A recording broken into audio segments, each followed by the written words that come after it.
गोरखपुर की भूमि पर उपस्थित हमारे सभी सम्मानित भाइयों बहनों बच्चों और भिक्षु संघ, ये परम सौभाग्य है कि बाबा साहब अम्बेडकर जी के प्रपौत्र आज भीमराव अम्बेडकर जी इस कार्यक्रम में भंते सुमित्रतन जी के जो उन्होंने दिन रात भंते जी ने मेहनत की है, 3 महीने का टाइम, मुझे तो 6 महीने का टाइम बताया गया भंते जी कि 6 महीने से आप दिन रात भाग रहे हैं, दौड़ रहे हैं। तो ये बहुत बड़ा समागम है। इस समागम की सफलता के लिए all India federation SC/ST organisation, जो देश का एक सरकारी अधिकारी 40 लाख कर्मचारियों का महासंघ है, उसकी तरफ से मैं भंते जी की वंदना करता हूं, उनका अभिनंदन करता हूं, जय भीम में उदाय करता हूं। आज जो ये समागम है, इसमें अगर हमने कुछ निर्णय लिए और अपने समाज को कोई दिशा देने की कोशिश की, तो इसमें जो करोड़ों रुपए आज समाज का लगा है, जो लोग आज इतनी कड़ी धूप में यहां आकर के बैठे हैं, पसीना पूछ रहे हैं, जो भंते जी ने दिन रात मेहनत की है, मुझे लगता है कि अगर आज कुछ नतीजे निकलेंगे, आगामी हमारा आंदोलन और दिशा तय होगी, तो ये बाबा साहब अम्बेडकर के आंदोलन को सच्ची श्रद्धांजलि होगी। मैं सरकारी क्षेत्र को रिप्रेजेंट करता हूं। 40 लाख लोग सरकार की नौकरी में थे। 1997 में जब भारत की सरकार ने रिजर्वेशन को खत्म किया था, पोस्ट बेस्ड रोस्टर लागू किया था, वैकेंसी बेस्ड रोस्टर को वापस किया था, आज कितने लाख लोग बचे? 2 लाख लोग सरकार की नौकरी में बचे। याद करो, जो लोग सरकारी नौकरी में यहां बैठे हुए हैं, जब नौकरी में नहीं आए थे, क्या आपके पास साइकिल थी? क्या आपके पैरों में चप्पल थी? क्या आपके पास प्रॉपर कपड़े थे?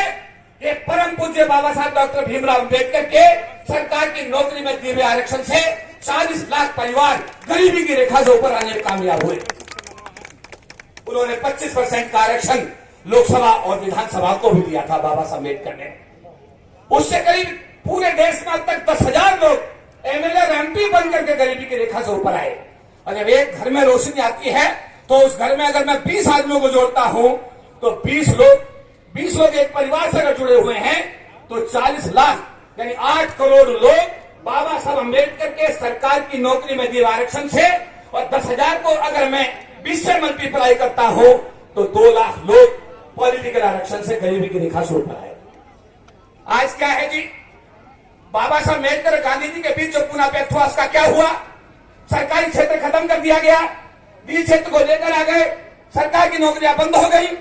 वो गांव के उस बच्चे की स्थिति सोचिए, देखिए अपनी मत सोचिए। मैं भी हवाई जहाज में ट्रेवल करता हूं, देश विदेश की यात्राएं करता हूं, और जब मैं छोटा गांव में था, तो मैं हवाई जहाज को देख करके पीछे फिर जाता था, कभी हवाई जहाज देखने का मौका मिलेगा। ये क्यों हुआ? क्योंकि मुझे बाबा साहब अम्बेडकर का आशीर्वाद मिला, सरकार की नौकरी में आया, मुझे रोटी मिली, मुझे कपड़े मिले। लेकिन क्या गांव में जो गांव से मैं और आप निकल के आए हैं, क्या वहां पर लोगों को रोटी मिल रही है? आज इतने सरकार की नौकरी में हमारे से लोग आए, उनका बच्चा किसी का लंदन में है, किसी का अमेरिका में है, किसी का कनाडा में है, किसी का IAS है, किसी का IPS है।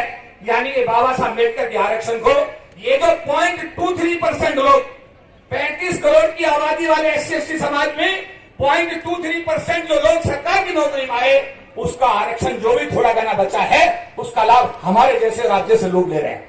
गांव के उस गरीब बच्चे को, जिसको स्कूल में जाने का मौका नहीं मिलता, जिसको किताब नहीं मिलती, क्या उस बच्चे के हिस्से में भी कभी खुशहाली आएगी?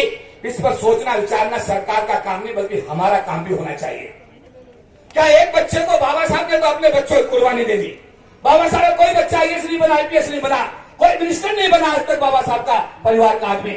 और बाबा साहब ने हजारों मिनिस्टर बना दिए, हजारों IAS बना दिए, हजारों IPS बना दिए। क्या हम भी कोई बाबा साहब का अनुसरण करते हुए क्या जिम्मेदारी ले सकते हैं? क्या गांव का एक बच्चा गोद ले सकते हैं, उसकी फीस दे सकते हैं? क्या ये बाबा साहब के मिशन के सच्ची श्रद्धांजलि होगी या नहीं होगी? हाथ उठा के बताइए, होगी नहीं होगी? ये करना चाहिए नहीं करना चाहिए? देखिए, बच्चा रोता नहीं तो माँ भी दूध नहीं पिलाती, बच्चा रोता नहीं तो माँ भी दूध नहीं पिलाती। भंते जी ने गोरखपुर की इस भूमि पर आकर के जो ये लाखों लोगों का समागम किया है, इससे समाज को भंते जी ने एक नई दिशा देने की कोशिश की है। मैं भंते जी, सरकारी अधिकारी कर्मचारियों की तरफ से, भंते जी मेरी बात का ध्यान दें, सरकारी अधिकारी कर्मचारियों को मैंने आदेश दिया था, रेलवे के हमारे सीनियर लीडर यहाँ मौजूद हैं, हमारे एलआईसी के लोग मौजूद हैं, बैंक के लोग मौजूद हैं कि इस कार्य में तन मन धन से सहयोग करें, और उन लोगों ने सहयोग किया। और मैं आगे भी आपको आश्वासन देता हूं, विश्वास दिलाता हूं कि अगर रामला मैदान में